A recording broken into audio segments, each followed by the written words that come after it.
Hey guys, so I really never show you this every once in a while, but this is the climb up Brown Mountain. This is the first part. You have to go through a water crossing and some chunky stuff. Then you get to this left-hand turn right where you see the El Prieto exit. Guess I could have shown you that, but you will make your way up this, and it's a climb. It's not that easy. It's definitely something that when I'm riding my single speed, I feel, oh, I'm in for it now, and do a lot of standing. Of course, with a gear bike, I could be sitting more. I've got that wolf tooth oval ring. To me, oval rings on gear bikes make a lot of sense. Not on single speed, just because I want that leverage articulation on my single speed because I'm out of the saddle so much. Whereas on my gear bike, I could switch gears and, you know, sit and spin.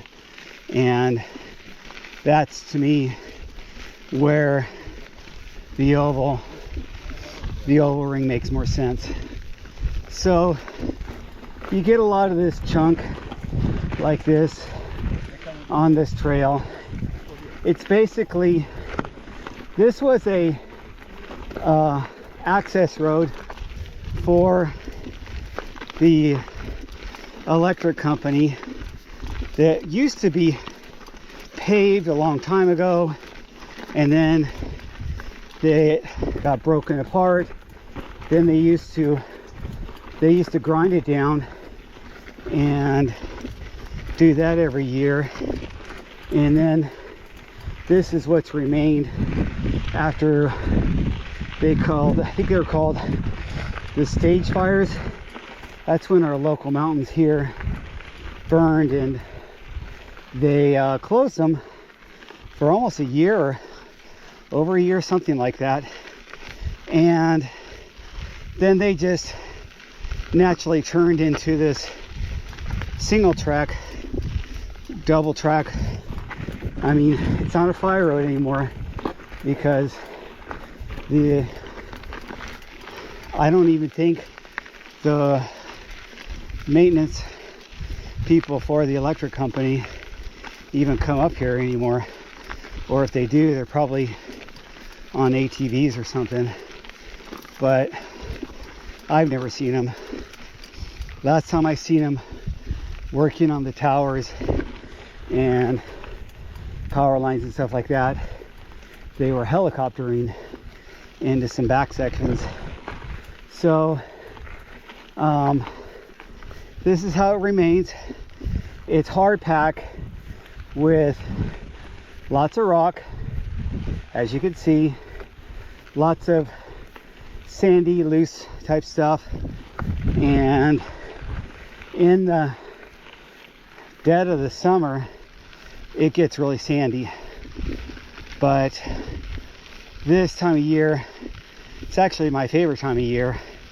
We get a lot of hero dirt, we like to name it. So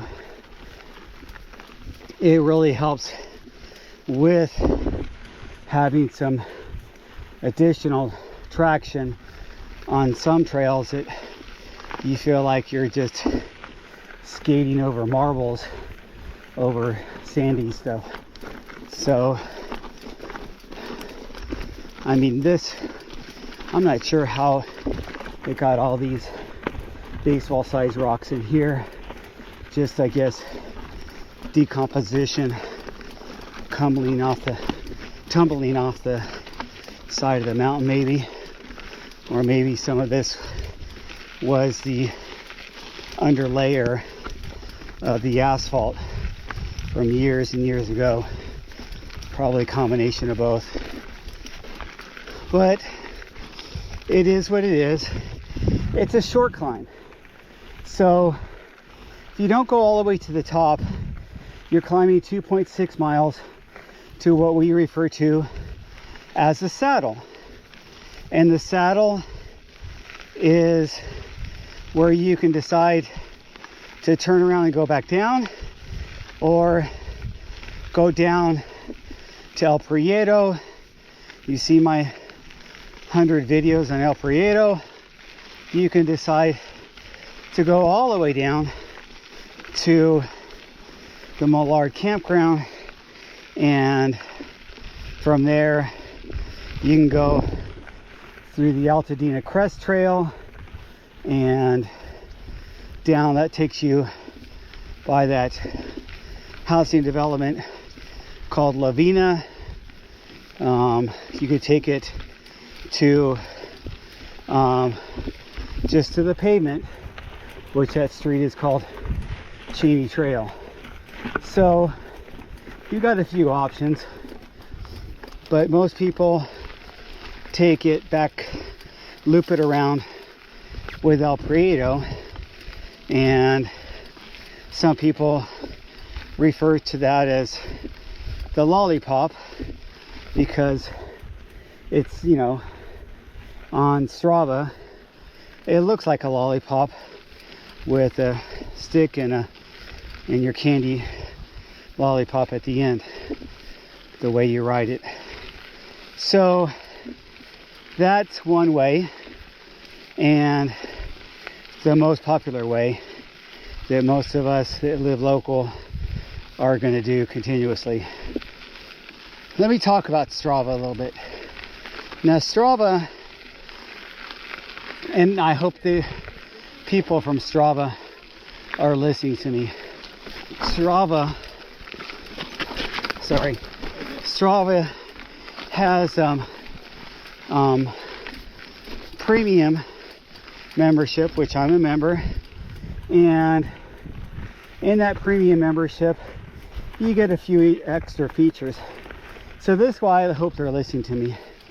One of the things that I don't like about Strava is it allows anybody to make a segment, which is the section of trail that they name and deem as a significant section of that trail that they want to time themselves on. And some segments make a lot of sense.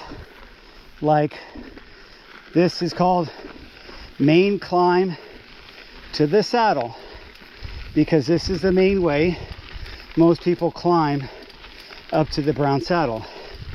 But other people like to make segments. I'm not sure what their motivation is.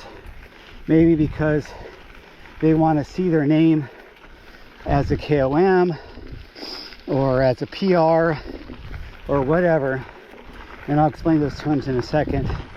And they make a little micro segment, okay? So what that segment is, it's about from here to that bush right there, okay? It's literally, there are some sections on some trails that the segment is 2 to 3 bike lengths, okay?